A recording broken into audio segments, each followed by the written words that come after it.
మహాభారతంలో పాండవుల యొక్క పుట్టుక గురించి ఈ వీడియోలో తెలుసుకుందాం. కుంతీదేవికున్న వరంతో పాండురాజు మరియు కుంతీదేవి సంతానం కోసం యమధర్మరాజును ప్రార్థించాలని నిర్ణయించుకుంటారు. కుంతీదేవి ధర్మదేవతగా పిలువబడే యమధర్మరాజును ప్రార్థించి ఆయన అనుగ్రహంతో పుట్టిన బిడ్డకు యుధిష్ఠిరుడు అనే పేరు పెడతారు. ఇతను పంచపాండవులలో పెద్దవాడు. ఇలా కొంతకాలం గడిచిన తర్వాత పాండురాజుకు సంతానంపై ఆశ కలిగి ఇంకొక బిడ్డ కావాలనుకుంటాడు. కానీ ఈసారి వాళ్ళు ఏ దేవుణ్ణి పిలవాలని ఆలోచించి ఒక బిడ్డ రూపంలో ధర్మం వారి దగ్గరుంది. కానీ ధర్మానికి తోడుగా బలం అవసరం కాబట్టి కుంతీదేవి వాయుదేవుణ్ణి ప్రార్థించి వాయుదేవుని అనుగ్రహంతో పుట్టిన బిడ్డకు భీముడు అనే పేరు పెడతారు.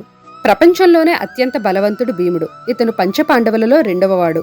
ఇలా కొంతకాలం గడిచిన తర్వాత వారు ఇంకొక బిడ్డను కావాలనుకుంటారు. ఈసారి కుంతీదేవి దేవతలకు అధిపతి అయిన ఇంద్రుణ్ణి ప్రార్థిస్తుంది. ఇంద్రుడి అనుగ్రహంతో పుట్టిన బిడ్డకు అర్జునుడు అనే పేరు పెడతారు.